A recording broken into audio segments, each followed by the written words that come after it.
अस्सलाम वालेकुम नाज़रीन, आज 21 अगस्त है और दिन है सोमवार का। सदर पाकिस्तान डॉक्टर आरिफ अलवी साहब ने कल जब ट्वीट किया था तो उसके बाद आपके सामने ही है कि एक पूरी मीडिया मुहिम चली, मीडिया कैंपेन चली और उस मीडिया कैंपेन में इस्टेब्लिश करने की कोशिश की गई, नाकाम कोशिश की गई कि सदर पाकिस्तान आरिफ अलवी झूठ बोल रहे हैं, गलत बयानी कर रहे हैं और सदर पाकिस्तान दोनों घरों को खुश रखना चाहते थे। लिहाजा उन्होंने अब जब पार्टी का प्रेशर आया है तो उन्होंने मलबा किसी और पर डाल दिया, अपने अफसरान पर डाल दिया है।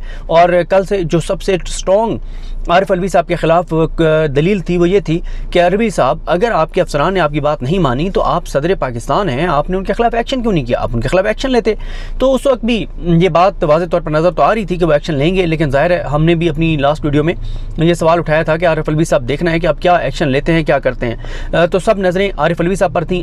ख़बर यह है कि आरिफ अलवी साहब डट गए हैं। आरिफ अलवी साहब ने पीछे हटने से इनकार कर दिया और आरिफ अलवी साहब की जानिब से पहला बड़ा एक्शन हुआ है। ये पहला बड़ा एक्शन है। वैसे तो कल के ट्वीट के बाद आरिफ अलवी साहब और कुछ भी ना करते तो वही ट्वीट ही काफ़ी था। कल जो ट्वीट उन्होंने कर छोड़ा है, जिस ट्वीट के बाद सूरत हाल बहुत गंभीर हो चुकी है और पूरे पाकिस्तान की पूरी दुनिया में जंग हंसाई हुई है कि head of the state Pakistan का इतना बेबस है, इतना लाचार है कि उसके मातहत अफसरान ही उसके अहकामात को वायलेट कर रहे हैं और किस तरह से फिर जो भी हुकूमती मामलात हैं वो आपके सामने हैं। लेकिन अब आरिफ अलवी साहब का पहला एक्शन सामने आया है। आरिफ अलवी साहब ने जो ऐवान सदर से अलामिया जारी हुआ है उसमें कहा गया है कि कल के वाज़े बयान के पेश नज़र ऐवान सदर ने सदर मुमलिकत के सेक्रेटरी की खिदमात इस्टेब्लिशमेंट डिवीजन को वापस कर दी, बरतरफ कर दिया गया है, हटा दिया गया ओहदे से। आरिफ अलवी साहब ने अपने प्रिंसिपल सेक्रेटरी को, जो सबसे अहम अफसर हैं, उनको ओहदे से हटा दिया है, उनको बरतरफ कर दिया है और इस्टेब्लिशमेंट डिवीजन को लिख दिया है।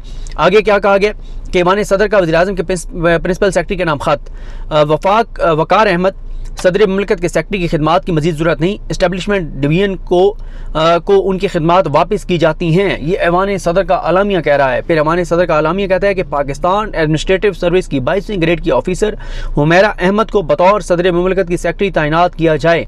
ये ऐवान सदर से कहा गया है। सदर की जानिब से ये पहला जो है वो बड़ा एक्शन है। देखें, चीज़ें गंभीर होती चली जाएंगी, चीज़ें कॉम्प्लिकेटेड होती चली जाएंगी। पाकिस्तान की, मैंने आपको बताया ना कि पिछले 15-16 माह में आपने दर्जनों बार हमसे सुना होगा कि ये काम पाकिस्तान की अदालती तारीख में, पाकिस्तान की सियासी तारीख में, पाकिस्तान की तारीख में, इंतज़ामी सतह पर, पाकिस्तान की तारीख में, हुकूमती सतह पर ये पहली मरतबा हो रहा है। कई ऐसी चीज़ें पहली मरतबा हुई हैं क्योंकि शायद पाकिस्तान की तारीख में पहली मरतबा इमरान खान जैसा लीडर जो है वो चैलेंज बना है, जिसकी पॉपुलैरिटी है, जिसकी हर जगह पॉपुलैरिटी है। इससे पहले जब भी किसी को हटाया जाता था तो मिठाइयाँ बांटी जाती थी।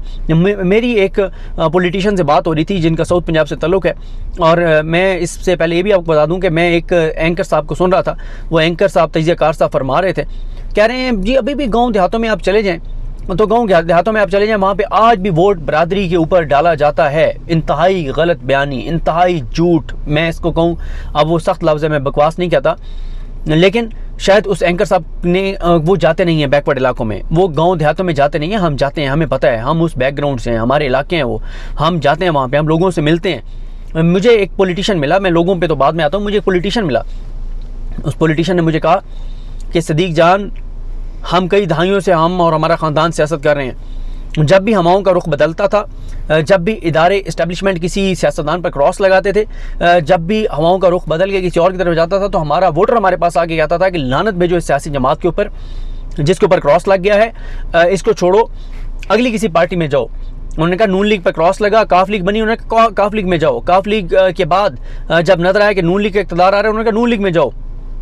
फिर ये ज़रूर हुआ कि जब पीटीआई की एक हवा और फिजा थी तो उन्होंने कहा पीटीआई में जाएं, लेकिन कहते हैं पहली मरतबा कई दहाइयों से हमारा ख़ानदान सियासत कर रहा है, पहली मरतबा हुआ है कि एक ऐसी जमात जिसके ऊपर क्रॉस लग चुका है, जो इक़्तिदार में नहीं है, जो इक़्तिदार से निकाली जा चुकी है और जिसके, अभी आप ग्राउंड रियलिटीज़ की बात करें ना, एक मायूसी वाली बात कर रहा हूँ, लेकिन एक ग्राउंड रियलिटी की बात कर रहा हूँ। ग्राउंड रियलिटी की बात करें तो वो ये है कि तहरीक इंसाफ के इक़्तिदार में आने के दूर दूर तक चांसेस नहीं है।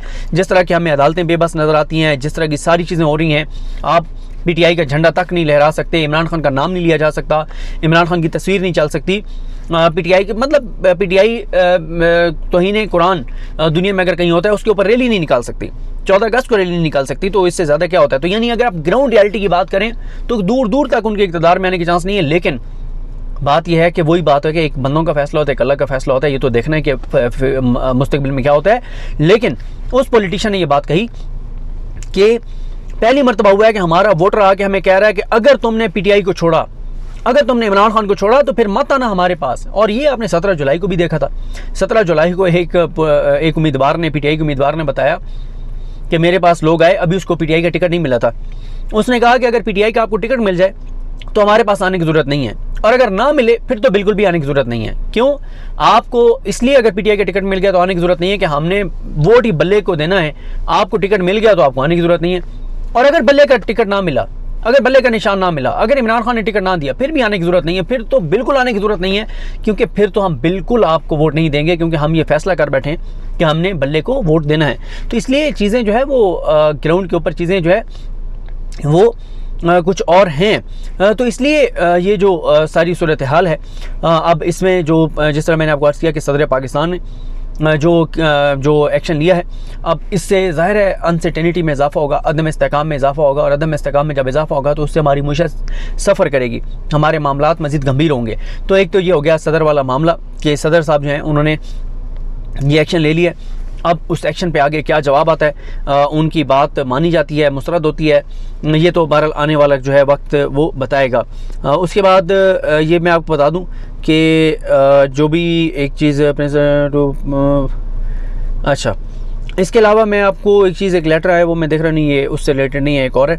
अच्छा, दूसरे नंबर पर चौधरी परवेज़ इलाही साहब के हक़ में जो है वो बड़ा महफूज फ़ैसला जो है वो लाहौर हाई कोर्ट ने सुना दिया है। सिंगल बेंच जो लाहौर हाई कोर्ट का है, उन्होंने परवेज़ इलाही साहब को जितने भी खुफिया मुकदमात हैं उनमें गिरफ्तार करने से रोक दिया था। क्योंकि हो ये रहा था कि परवेज़ इलाही साहब की ज़मानत होती थी, किसी और केस में गिरफ्तारी डाल दी जाती थी, उसमें ज़मानत होती थी, एक और केस में गिरफ्तारी डाल दी जाती थी, उसमें ज़मानत होती थी, एक और केस में गिरफ्तारी डाल दी जाती थी।